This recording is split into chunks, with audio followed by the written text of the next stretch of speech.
Good afternoon, and welcome to all of our Facebook Live viewers out there today. I'm Dr. Ken Savage, the Interim Superintendent here for the School District of Lee County. I'm super happy to be here in front of you today and to be joined by some of our outstanding leaders from our Academic Services Division. And we're just so happy. We've got a little bit of something for everyone here today, whether you're pre-K, thinking about enrolling as a kindergartner, all the way through our middle school and high school students, all the way up through our college and career, and folks who are applying to get into applying for financial aid. There's just a little bit of something for everyone. So we're super excited to have you here today. And without further ado, I'm going to turn things over to the one and only Rob Spicker. All right, thank you, Dr. Savage. You covered it well. We've used these forums over the last several weeks to ask you watching us to send questions. This time we're going to cover some topics that are covering our youngest to our oldest students this year, talking about kindergarten pre-registration, a new grading method for our middle and high school students, and it's college admission time for those high school seniors. So we're going to start with our youngest students first, and that topic, kindergarten pre-registration. Soretta Ralph is the Executive Director of Student Enrollment, and she is here to help us, sitting in the middle of the dais. So, Soretta, I'll start with you with kindergarten pre-registration. This period opened up a couple weeks ago. It's available until November the 30th. Why do we have this special window for these 4-year-olds, these pre-kindergarten students, to register now? We started this 3 years ago because this is our way to assist parents. Many parents are not sure what they need to do to ensure their child is enrolled in kindergarten, and they're also very concerned if they already have a sibling in the elementary school that their siblings get connected and they're in the same school. So we started this to ensure with parents that we could pre-register their incoming kindergarten child, and then they would be put together in the same elementary school. And that connection, that having the siblings together, that is one of the real main reasons to do this, and a lot of families have missed this opportunity in the last couple of years. Yes, they have. Last year we had about 500 students who already had a sibling in school that pre-registered.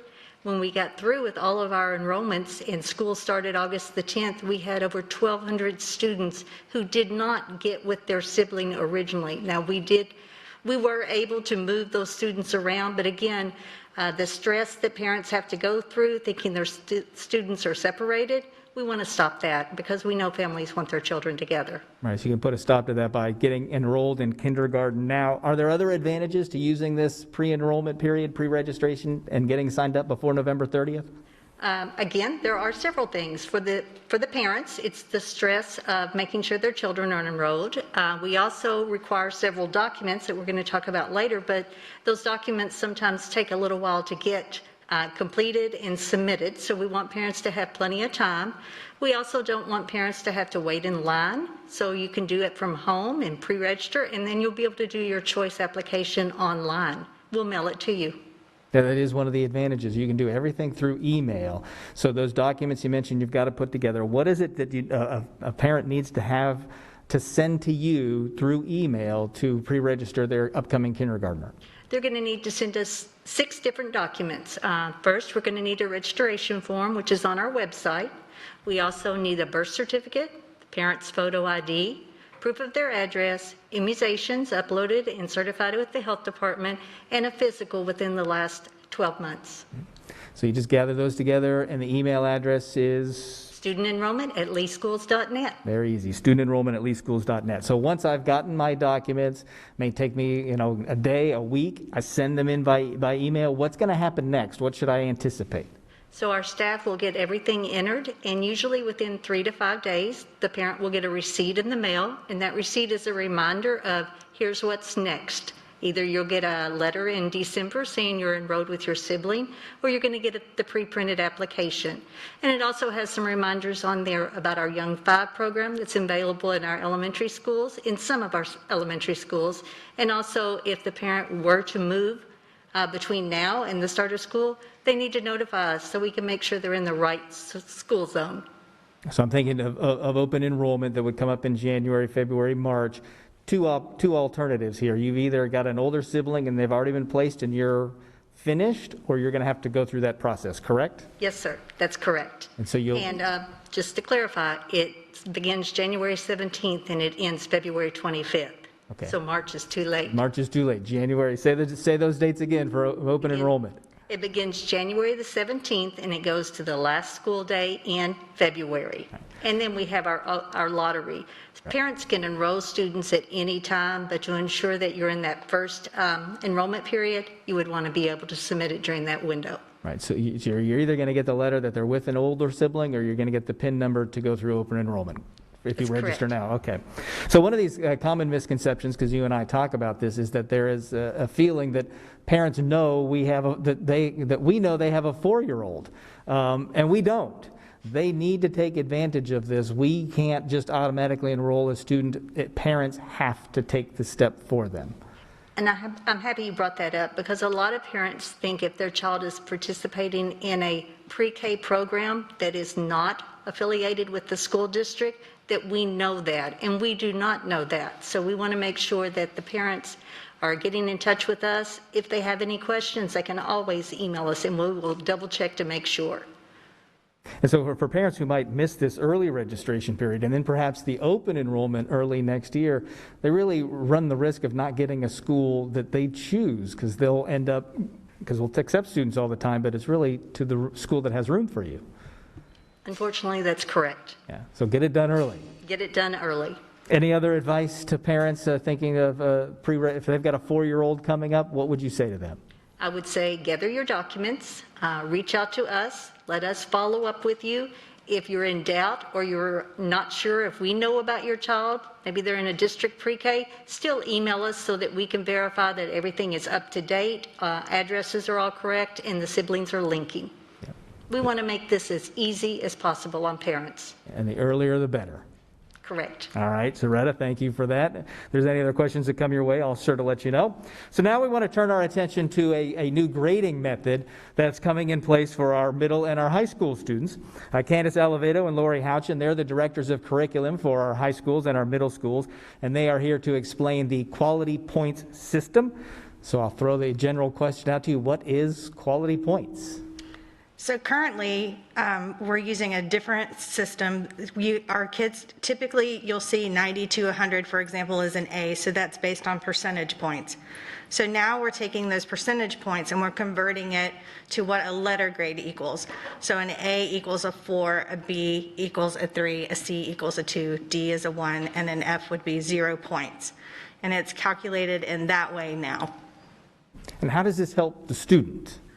It helps the students because if for some reason they didn't do well on a test and it brought them down, say, to a low A, because an A is an A now, it mitigates that lower grade. So students can recover from low grades at a much quicker pace than they have been able to before.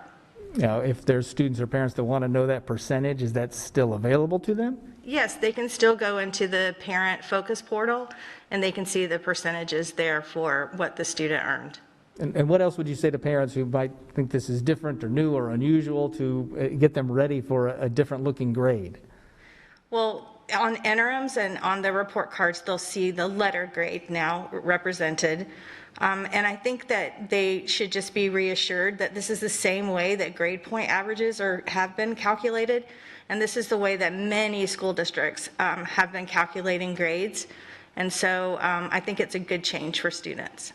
It's interesting how we came about making this change. To tell the story of how this came about. So there haven't been a lot of advantages to the pandemic, but one of the advantages is as new problems happened. And so we started reaching out to other districts. And so we started to see a lot of students moving in and out from one district to another. And so we started to see that as the grades transferred in or grades transferred out, that we looked a little different. So they explained to us about the quality point system, and then we kind of networked out and we researched it with the state, and we saw that it would be more advantageous to our students if we moved to that system as well. So I think you've touched on some of them, but can you describe the advantages of using this system instead? As I pointed out, like it mitigates a blip in a student's profile. So they've been doing well, and then all of a sudden they didn't do so well. And it just helps them to recover at a much quicker rate. in that case. And so, especially right now, with students being quarantined, there has been some opportunities where they haven't been able to complete the work or so forth. And so it just really helps them to recover much more quickly. Change is sometimes tough. Any disadvantages that are out there that we're going to have to overcome? So as we start to think about and parents start to look at the percentages and the scales and going, well, is it the same? My student used to have a 96, 97, and now it's the same as a student having a 90, where that 10-point scale is an A is an A is an A. There's lots of mathematical calculations out there for how the way the grades calculate. If I'm a middle school, each quarter is 25% of my overall grade. If I'm a high school student, we have our quarter 1 grade plus our quarter 2 grade plus our exam. So there's lots of different ways out there that grade's going to calculate together. But when you look at all the advantages, it comes out in allowing the student to be able to show mastery of their content. So while it's going to look and feel different at first, the advantages for our students, the alignment to the grade point calculation that's there, it is much clearer for a family, especially as they're in high school and looking at state universities or end of course exams. We've now aligned our systems. So any real disadvantages? No, not off the top of our heads. Real advantages for aligning our systems for students and families? Absolutely. So more information about this is in our student progression plan, where it didn't want to come out there today, where families can see, though, exactly how those quarters are weighted out for a middle school student versus a high school student. And I think we touched on this a second ago, but the quarter's coming into an end this week. So when I get that report card in the mail, is it going to look different? What should I expect? So traditionally, they would see the percentage grade on an interim and a report card, and now they will see the letter grade reflected on the interim and report cards. Any last thoughts about quality points and how it's going to benefit our students or make a change here in the district? I do want to point out that this was board approved for this year moving forward, so this will not change any grades that were earned in the past. So that is something that parents should be aware of. However, again, it never affected the grade point average anyway. This is the system that we used to determine grade point average, but it is not retroactive. Right. But we do feel, again, that we're moving to a system that our students are going to benefit from. All right, thank you, Lori, Candace, we appreciate that. So we're talking about the high school level, and we have high school seniors that are very busy at this moment doing college applications.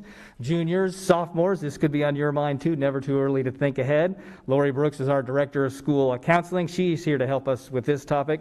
So Lori, seniors really need to be on their game right now. This is the time to get those applications done, deadlines approaching. They have to be on top of everything at this very moment. That is absolutely true. And so we also acknowledge that that can cause a lot of stress. And creating a master schedule of all of your deadlines is critical. And it's never too late to start. I know we're mid-October right now, and it seems like deadlines are looming for competitive admissions, but our seniors still have some time. And creating a master schedule of deadlines that include college application deadlines, testing registration dates and deadlines to register for the SAT or ACT, scholarship applications and deadlines, and financial aid deadlines would be really helpful. Yeah, just being organized is your main bit of advice right now. Absolutely. And try not to be overwhelmed, because if you put one foot in front of the other, you will get this done. And would you recommend this for juniors or even, sophomores thinking ahead for those families? Like, go ahead and get started now on some of this? Honestly, the college process, or post-secondary. So post-secondary school runs the gamut of technical colleges, apprenticeship programs too, as well as state colleges and competitive admissions.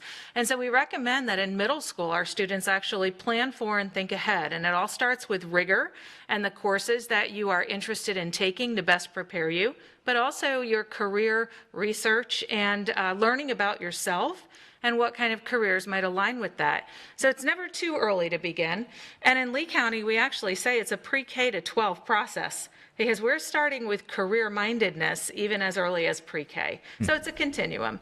But to your point, yes, in middle school, really being strategic. However, accessing your rigor from grade 9 on, and then also it's never too early for our freshman, sophomore, and junior students to do a lot of this legwork now, so that it's really just checking the boxes on the to-do lists of the items you need to do that are appropriate in your junior and senior year, but you've done all your planning ahead of time. Are there tips? Is there support available to families going through this process? Because it can be a lot and it happens fast. Yes, so this is definitely a team sport, and I like to say we're all playing on Team Kid. And so in that regard, it's students, parents and guardians or caregivers, teachers, school counselors, and our high school career specialists. And so my message to students today would be, make sure you get in your school counselor's office.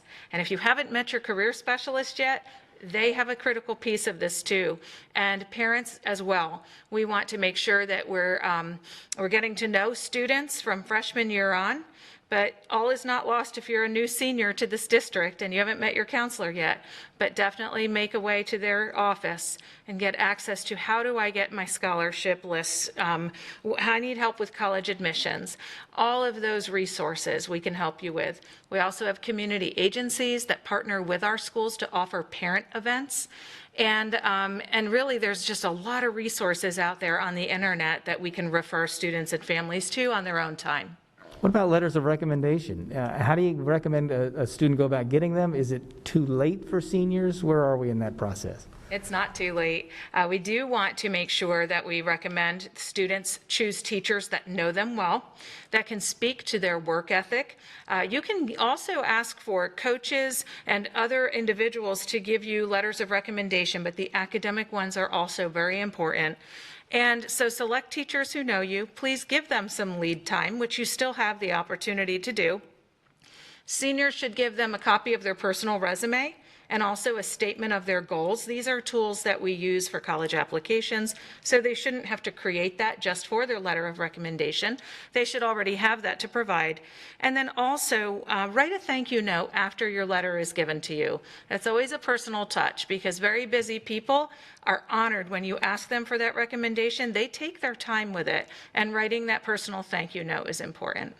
You know, college fairs were easy to attend before COVID. Are there still available college fairs that students can attend? There are. And again, as Ms. HOUCHIN mentioned earlier, there were some benefits to the pandemic that we really didn't foresee. Our college night in Lee County is historically held in September. It's always the second Tuesday of the month. We actually had to cancel that in-person event. But the result of that was accessing for our students 8 different virtual college fairs that have our students are provided access to over 300 post-secondary schools at each fair. Our fair provided about 100 schools.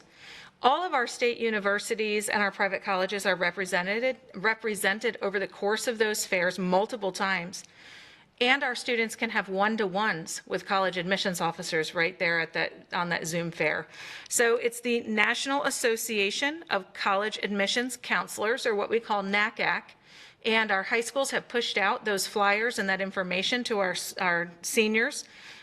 Juniors can also attend, any grade level really, and then the seniors for sure want to do the one-to-ones with their colleges of choice. So they've had access now to 8 different events from August through November, so they're still ongoing. Good. Get involved in those. The financial aid is a big part of this application process. FAFSA might be a new word to some. It just opened up. So what is FAFSA? What does it do? great question. So FAFSA stands for the Free Application for Federal Student Aid. It is the federal application that really will drive the ability for colleges and post-secondary schools, as well as some scholarships and national aid to be assigned to students. In other words, the FAFSA is not just used to potentially qualify for grants. Sometimes they will highlight loans and those opportunities, which again are not free, but the grants are free and don't need to be repaid. But our post-secondary schools will take the results of a student's FAFSA and they will look at their own in-house scholarships. And based on financial need, students may actually garner even more opportunities for free aid based on filing the FAFSA, and that's why it's critical. Now, Rob, you mentioned it opens October 1st, and it is open for many months. However, the early bird gets the worm in this case because there's more money to be handed out the earlier students apply. So here we are, October 13th. Please don't panic. We have plenty of time. But it is very important for parents and students when they're applying to their colleges to go to that college website and look for their own FAFSA deadline so that they can meet those deadlines for their colleges and universities as well. Yeah, I just mark October 1st on the calendar and I fill it out that night. Yes. I've done it the last 3 years in a row. Scholarship season, that comes up next after we get through all of this. So is there advice for students to prepare for that?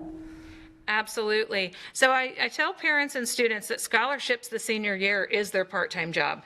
They need to make sure if you want to garner that money for college in addition to any of the federal aid that you have access to, you need to be looking frequently and consistently at your high school scholarship Google Classroom. While we are as a district building a district scholarship hub, right now we're continuing with each high school having their own Google Classroom for scholarships. So students and parents can peruse this at their leisure, and then making sure the students apply and apply early, or at least by the deadline. We like early. And have an adult look through their applications. This is not just scholarships, it's to college too. Proofread, proofread, proofread. Get feedback, but it's important that the student does not lose his or her voice in what they're writing, but we definitely want to put our best written foot forward when we do those applications. Are there, you mentioned the hub, are there other reliable resources to find scholarship opportunities? So our schools have many scholarships available that have been tried and true. We also have, and we access the Southwest Florida Community Foundation Scholarship Hub that opens up in November, and we link into that. And then we link into a few national websites. Now, the national websites, though, have scholarships. You can have a left-hander scholarship. There's just so many. So when you access the national websites, and the high schools post those, and they're careful not to post those that might scam you. Parents, if you're asked to pay a fee to access any of these, those are the sites we need to avoid because this is all free. And when you go onto those national websites, though, you do have to spend some time really sorting through those searches to find appropriate scholarships, but they are there. Obviously, there's a lot riding on these decisions. What school am I going to get in? How am I going to pay for it? So how, is there advice on dealing with the stress? I would say plan ahead, chunk it out. One foot in front of the other, you will get there. And making that master schedule, even now, if you're a senior, making that master schedule really guides what do I need to be doing today, tomorrow, 2 weeks from now. It will help you. And most important, breathe. Because we're all going to get where we need to go. And I had a nephew and a niece that called me panicked because they were waitlisted for their competitive admissions first choice school last year. And I said, take a breath. Because you could get in. There are plenty of students who are offered admission and they decide they do not want to take advantage of that seat, and then they go to the wait list. And they were able to both get in. And some students get January admission. If that's where you want to go, consider those opportunities. Talk with your parent or guardian about that. And really, just breathe. You need to plan, you need to do, and you need to breathe. That's not bad advice. Soretta, real quick, I want to come back to you. Remind us of the deadline and how we get that information in to enroll early for kindergarten. So the deadline for pre-registration is open now, and it ends on November the 30th.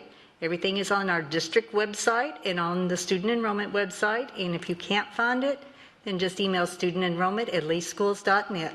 All right, perfect. Lori, Candace, Dr. Savage, any last words? We've covered all the topics, I think. Sounds good. Dr. Savage, you? Well, I just want to say it's hard to believe. I look up and it's already October, halfway through October. So the year has flown by really quickly. And so, some of the themes that I heard that came through some of these questions were just, number one, to be aware of all those critical deadlines. There are many. And I actually am impacted not just as a worker, but as a parent. I have one of those deadlines that I have to be mindful of for my two at home. And also just the other theme that I heard was just about the stress of all this, knowing that there are deadlines and knowing that these are critical things for our students. Just want to kind of reemphasize something that you probably can tell just by the people answering these questions. You're not alone. You don't have to feel alone in this. We have people here, whether it's reaching out to your school for help. If you have questions that we didn't answer today, you can reach out to your child's school. Also, you can reach out to our district staff here. We are here to help. And so that's the number one thing I want to make sure people know is, in spite of all of these challenges we're facing, you are definitely not alone. So don't fail to take advantage of the support you have here. All right, Dr. Savage and our panel, thank you very much for joining us here this afternoon. Thank you for watching. Hopefully we've answered your questions, and we'll have another Facebook Live. Keep these regular so you're up to date on what's happening in the school district of Lee County. Have a great afternoon.